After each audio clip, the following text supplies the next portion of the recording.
Good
afternoon to one and all.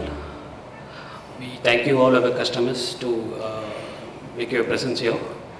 We first invite all our panelists to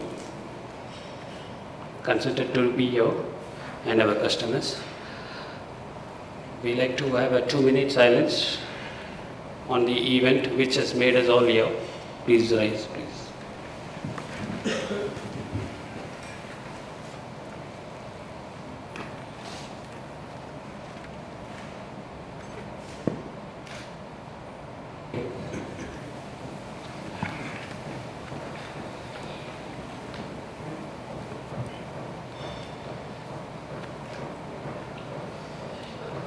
Once again, warm good afternoon, and again thanks for making to this event.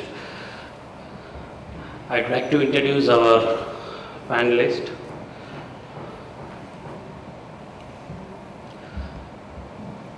Mr. Varghese Tumar, an expert in soil exploration test, and the company is FS Engineering.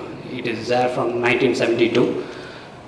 He's been with a lot of projects, more than 5,000 soil exploration, as you see in the presentation. And he's also a member of Society of Institution Engineers, Indian Standard Institution, and Society of Earthquake Technology. He's here to address all our clarifications, queries related to the soil. And next comes is our structural consultants, Mahindra, they're from Bombay. And they have done floors from 5 to 100 plus. Probably if anybody would have visited that website will know, and it talks a lot of, and I'm sure probably everybody would have done that here. And Professor Gargil and Mr. Naresh Vadwara are here on behalf of Mahindra. We welcome you, sir.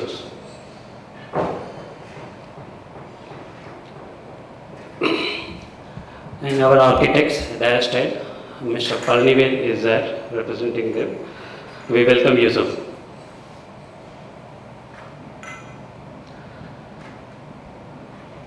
And Shekhar Associate Pile Foundation, who done the pile works for our projects, lot of projects, and particularly the project which is going to be on discussion also, Sidharth Upscale Poruk.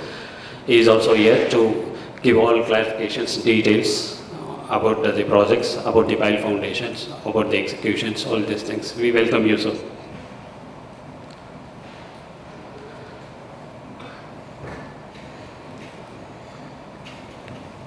So now I request Mr. Varghese to take over the presentations from you. No. The basic work, the beginning of any major project, is to study the soil parameters to the required depth, covering the entire area of construction. So we got involved at this stage to do what is called the subsoil exploration, and this is the locations where the boring, when you do the subsoil exploration, means we have to study the soil characteristics to the bearing stratum, or the stratum in which the foundation can be kept. So this is the locations where about 8 places were checked, and the parameter, the soil, I don't know whether you will be able to understand the representation here, but essentially what one could see, there's the top portions up to what we have marked as disintegrated rock. There are layers of silty clay, which is, the problem with the clay layer is it settles under loading, consolidation takes place, and also with the moisture variation, movement takes place. So it's difficult in such layers to put the foundation. So we have explored deeper to deeper depths to find where we can put the foundation. Now, in Chennai, when you look at the what we call the soil profile, it is the St. Thomas Mount area is rocky, and towards the seaside, it's all, there's no rock will be there. Even at about 50 to 60 meters, you don't find the rocky surface. But still, we have got a layer called the cemented sand, which is good enough to take the load at that level. But fortunately, in this area, at about 23 meters or so, the rock layer is met with, which is an added criterion for putting the piles comfortably there. So we have explored to a depth of about 1 or 2 meters into this layer, and based on this, even though a pile foundation is more expensive than a regular shallow foundation or a raft foundation when there is a basement, here it was not possible to put any foundation in the clay layer.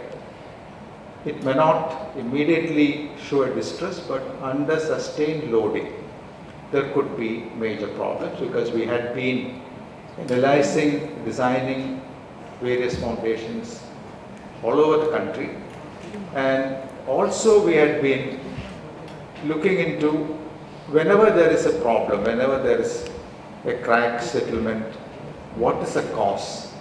And we have documented it, and we have come to a sort of a standardized method by which what kind of foundation should be given for any particular structure. Accordingly, we recommended here to seat a minimum 10 to 15 centimeter in the rock layer, take the pile to that depth, and put the foundation there on that rock layer. And the capacity of the pile is also given, how much load each pile will take. When you put it on bearing stratum, what we call it like that, it is the strength of concrete which will determine. So we had recommended M20 minimum concrete, but since being cast in situ pile, even if you increase the grade, we had limited to the recommended load of 50 kg per cent. That is the strength of non-vibrated concrete. M20 is the minimum grade. We can provide a little extra grade. M25 has been given here. And we recommended the pile capacity will be 50 kg per centimeter square of the cross-sectional area of the pile. So that way, if you provide a 60 centimeter pile, it will take about 141 tons, and a 75 centimeter pile will take about 220 tons. So that is the column load. According to the load coming from the column, the number of piles will be determined, and from then onwards, from that point onwards, the structural consultant takes over and designs. So the basic parameter which we give in our report is to say what is the kind of, categorically we had mentioned pile is required here. So how, in some places we give an option, for this load we can put shallow, this load, but here it was not possible to provide any shallow foundation. Pile has been recommended, and our capacity has been given, and the report is basically based on that. This is the rock which came out of the pile bore. When we drill, we'll get a core like this. This is from the pile bore what they got. This is the further parameters. This is essentially our part of the work initially, and I think the structural engineers will explain how they implemented this, and later we can confirm whether what we recommended has been taken care of. Thank you.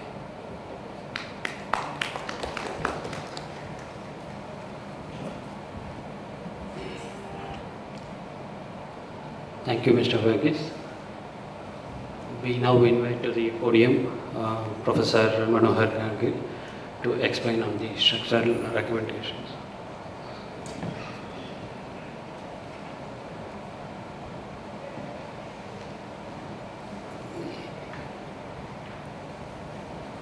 Good afternoon. We are here to address the role of our company in the entire project, and to assure you that we have done the best of the assignment given to us. As a common man, I think most of you don't have the engineering background. I presume there are few engineers in the audience. In the entire project of a building, we have 4 parameters which decide the fate of the building. One, which the earlier speaker, Professor Verghese, has explained, is the foundation. The foundation consists of the soil strata. If that strata is good, then you have crossed one hurdle. The next one is the design of the structure, where we come into it. That the structural design of the components, the columns, the beams, the slabs, the concrete foundation like the piles and so on, if that is okay, then you have crossed the second hurdle. The safety is now moved up. The third one is the materials you are using. So you are using raw materials like cement, aggregates, sand, steel. In addition to that, you are using partly finished product like ready-mix concrete. So we need to ensure that these materials which we are using are of good quality. The soil foundation might be good, the structural design might be good, but if the materials of construction are not good, then we have a serious issue there, and it may lead to serious consequences. So we are addressing that in the entire process, and there are agencies involved in this project who are taking care of that. That will be presented shortly. And the last one is the supervision, that we are issuing, after carrying out the structural design, we are issuing the drawings. The drawings have to be implemented at site in terms of the dimensions, in terms of the quality of work, in terms of the supervision, and so on and so forth. If that part is again missed, then again we have a serious issue. So we have to see that these 4 departments, or the 4 activities as we call parameters, they have to be taken care of properly. It is a series operation. The failure of one leads to failure of everything. So we have to ensure that the activities of such natures are all properly taken care of. As regards our role is concerned, we are carrying out the structural design. Layman always raises doubt that architect prepares a drawing, a structural engineer also prepares a drawing. So what is the difference in the two? As far as the structural engineers are concerned, we are more concerned about the strength of various structural elements like the concrete columns, what should be the size of the column, what should be the reinforcement in it, what should be the grade of concrete, and so on and so forth. As far as the structural engineer's role is concerned, therefore, we are worried about the strength of structural elements, and our job is to see that the strength of various structural elements is properly decided and adequate sizes of members are provided to take the loads coming on them. There are various guidelines available for designing the structure and we are following them. I think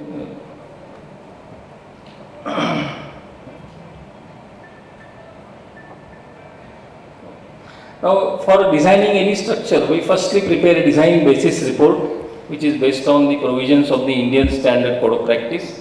So, we have to see for preparing the design basis report as to what data we consider over here. So, as far as we now see the design of the structure is concerned, we see as to what load we are considering, and that depends upon the purpose for which the structure is built. If it's a residential building, the codes of practice, the Indian Standard Code, IS 875, has indicated what should be the load taken on the floor for the occupants, and that is in terms of two parameters. One, as we see over here, the floor finish load is 1 kN per square meter, and the waterproofing course which is there at the terrace is 2 kN per square meter. Then we have the live load for the occupants. If it is industrial building, there is another load. This for residential building, in different areas, different loads are specified, and we have taken exactly those figures from the Indian Standard Codes of Practice. Now, as far as the structure is concerned, it is to be designed for the gravity loads, that is its self-weight, the weight of the occupants. In addition to that, we have to see it is designed for wind load, the lateral load coming due to cyclones and so on, for which the code has given some guidelines as to how we calculate depending upon the geographical location of a site. We have to decide what is the wind velocity maximum expected over there. Based on other factors like the terrain category, the length of the structure and so on, we decide what will be the pressure, the horizontal pressure applied on the building. Now that is indicated as the design wind pressure. If you see at the bottom, we have got this 1595 Newton per square meter. So the building is designed for that much horizontal load, which is going to occur for very strong wind cyclone, as we see, which has got a rare chance of occurrence. Maybe it might occur in 1 in 50 years or maybe once in 75 years and so on. But we are taking care of that eventuality by designing the building for that wind load.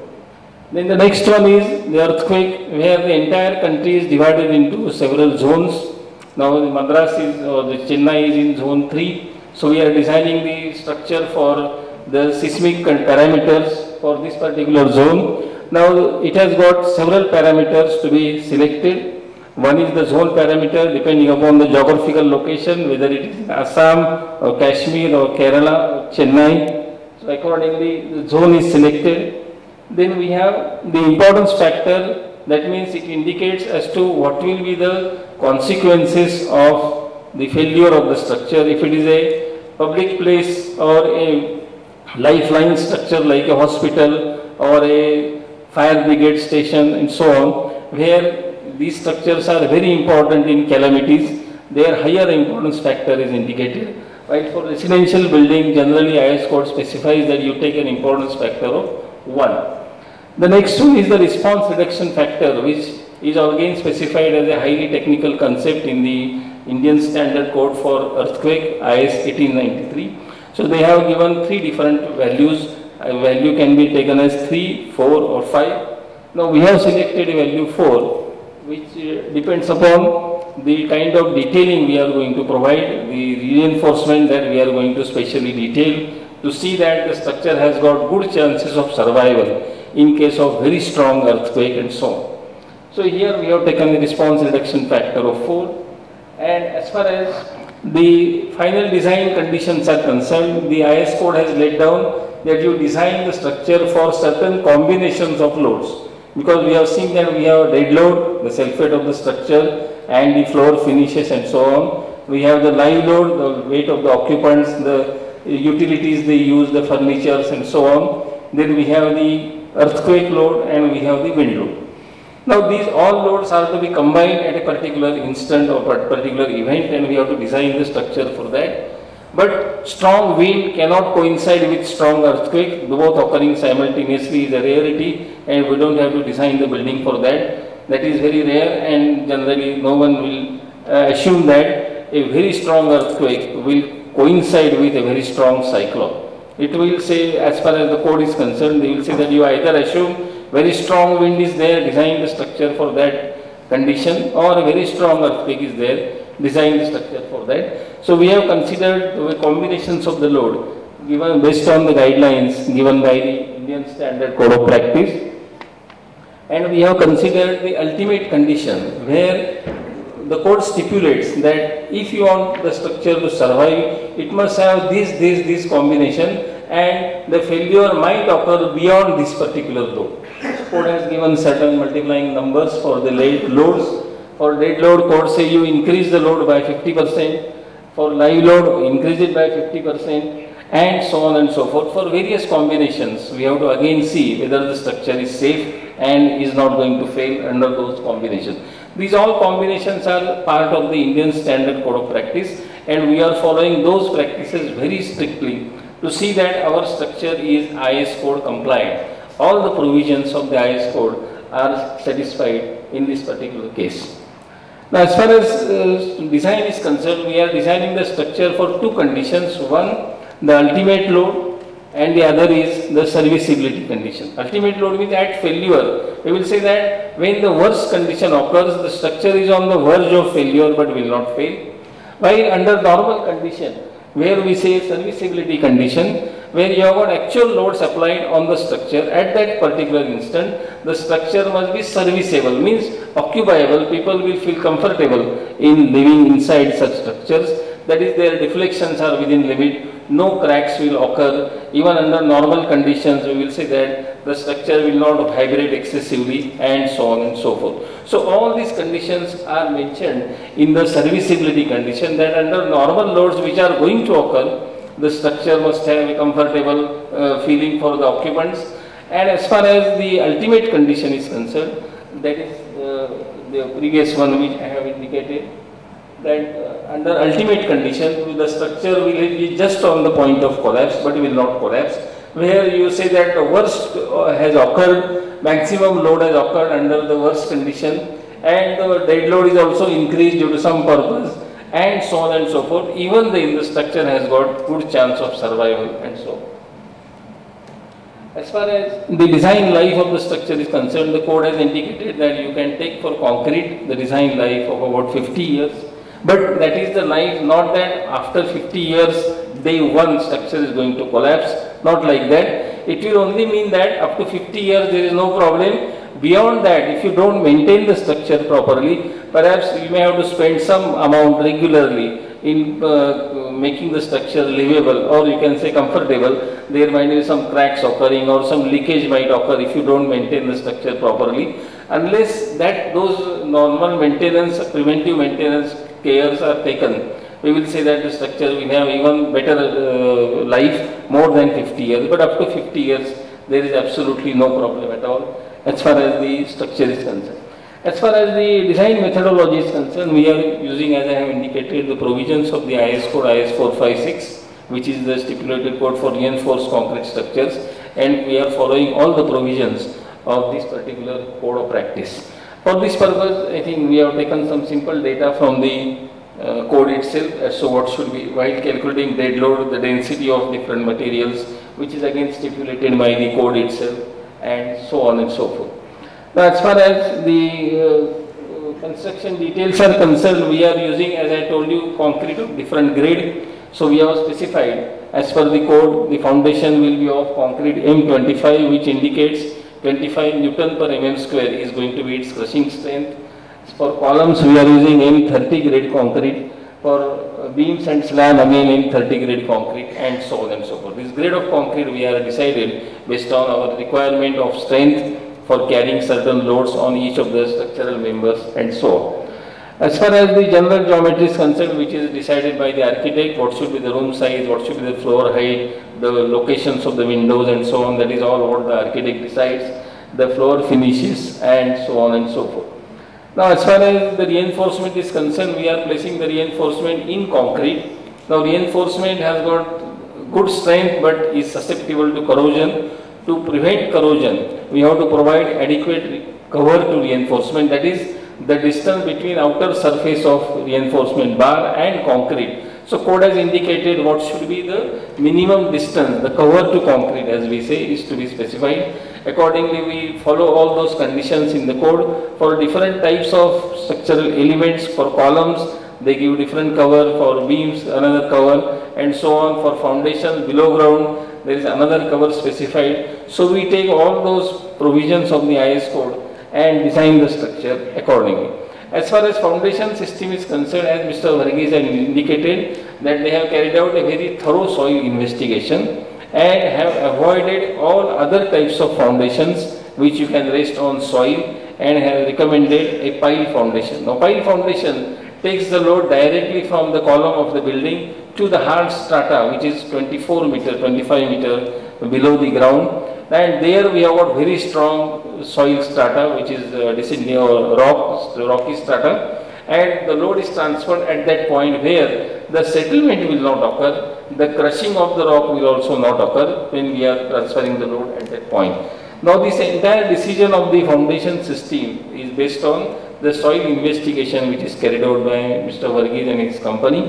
They have done all the possible combinations to see whether a shallower foundation can be suggested, but after seeing the type of soil met at site, they have taken a very wise decision that the foundation should be rested on a very hard strata, almost 24 meters below ground. Now you have a building which is about 12 story high, which is about 40 meters above ground, but your foundation is 20 meter, 24 meter below ground, almost half of the height of the building, but that is to rest the foundation on a very strong strata. And we have listed the codes which we have followed in designing the building. One important code which I think if you see, I think IS 16, I think perhaps, oh sorry. We have, I think that is perhaps not there, 1893. Oh. Last fire safety, 1642. Now this fire safety code is a very important code in deciding the various parameters required for design. We are using these concrete elements for carrying the loads. Now the cover to reinforcement, because under calamity like fire, the concrete gets damaged, and if concrete gets damaged, the heat reaches the reinforcement, and the bond between the reinforcement and the concrete gets damaged, and the load carrying capacity of the entire concrete member is affected. Now that whole thing takes some time, because concrete is a weak material, concrete is not a good conductor of heat, so it takes time for heat to reach the reinforcement.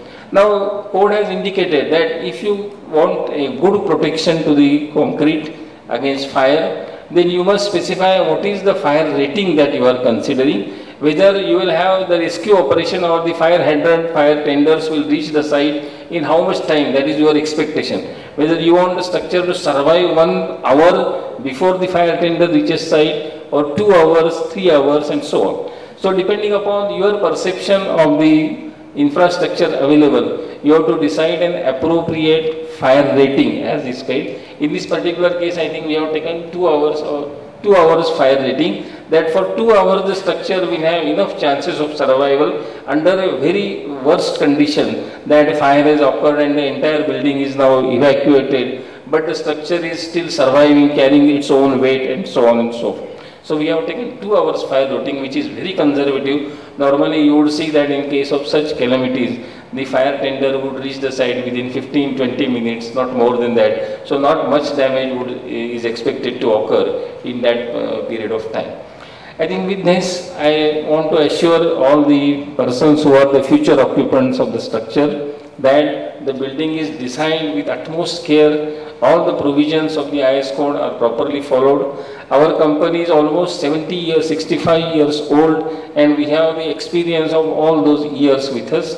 So we are following all the provisions of the IS codes, and with our experience, we can assure you that structurally the building is absolutely going to be strong, and you should have no apprehension about the safety of the building as such. Thank you very much.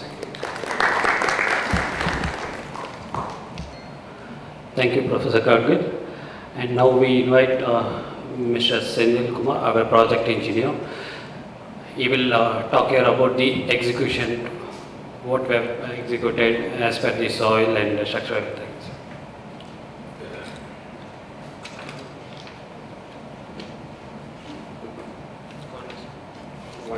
For giving this opportunity. Before I start, see, for any small building, we have to check whether the soil is suitable for rest the building or not. Now in our Sidharth upscale site, the experts done all the things. They issue one report. That report says, I think the report is in your hand, I think so. Please take the first table now. First borehole report.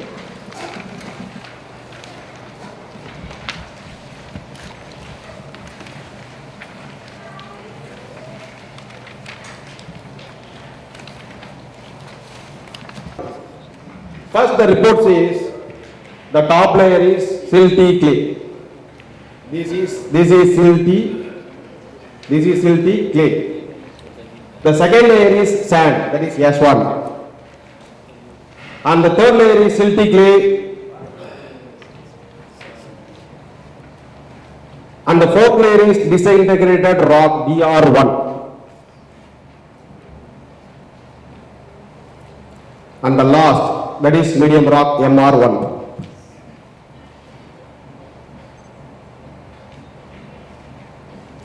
So this is what the report shows. So this report, how it comes after analyzing 10 numbers of tests, not even one test, two tests. Kindly go through the page number, I think, page number 2, soil profile, analysis of test report. We tested, that is FS engineering tested, standard penetration test, determination of liquid and plastic limit, determination of natural moisture content, differential free soil test, grain size analysis, specific gravity, unconfined compressive strength test, bulk density, dry density, consolidation and chemical analysis of the soil. After that, they suggested the last page, conclusion. They suggested regular pile foundation of length varying from 22.1 to 24.1. Why they are showing 24.1? Because the 23rd meter level only shows the medium rock. Here 20, this is 23rd meter. This is the hardest strata present in below our site. Okay.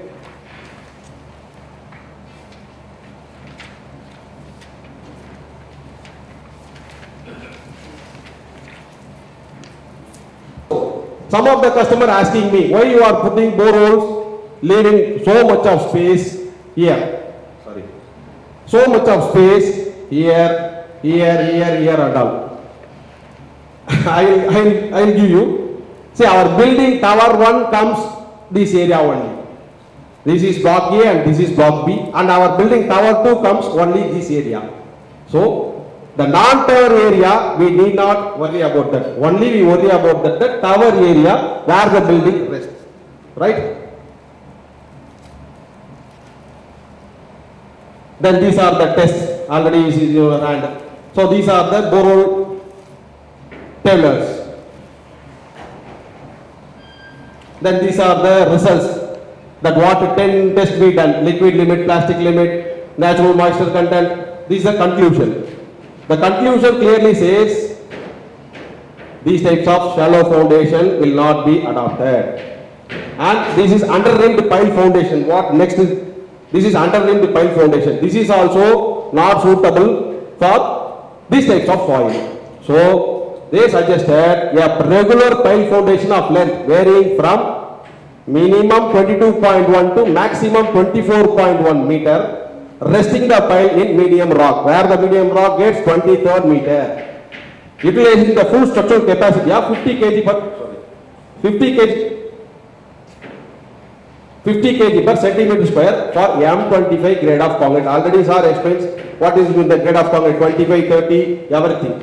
The settlement of the pile foundation would be well within 12 mm. I think now you don't know what is meant by the settlement. Now I will write it here. Settlement will be 12 mm.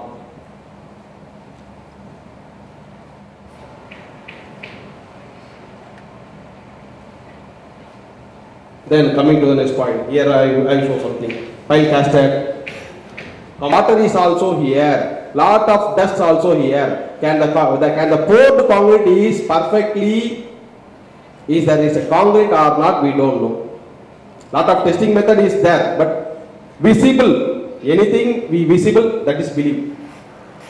So we casted up to the natural ground level. Even though this is very costly, we spend concrete, steel, time, money, everything, we casted up to natural ground level.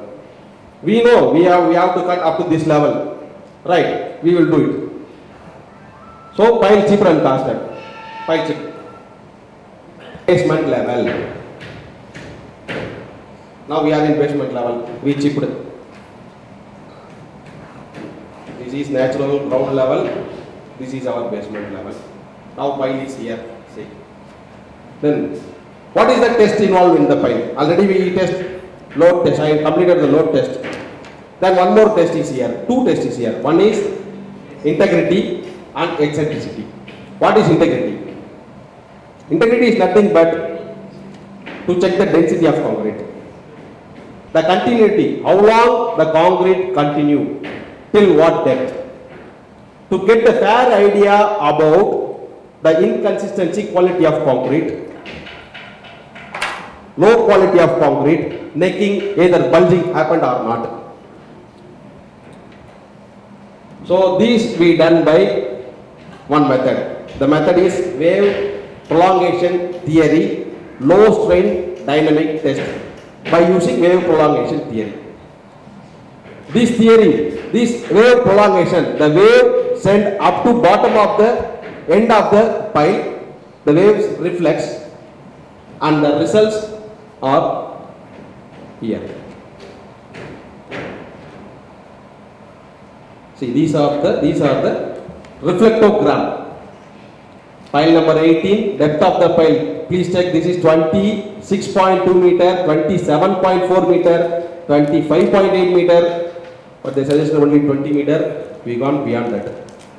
So this reflectogram shows these piles are in continue. There is no any crack, bulging, damage. So all the piles are okay. Then we tested. Then coming to the top of that. Then pile completed. What is other activity? We cannot start the column immediately on top of the pile. There will be any structure to resist the column. So this is the structure to resist the column. This is pile cap. A group of minimum 2, maximum 9. Coming to the conclusion. Now, Sidharth Foundation Limited has executed all the projects, including completed projects and upcoming projects also, as per BAS norms and codal provisions. Then one more thing, Purushottam, you show that. Wait for it. 1 minute.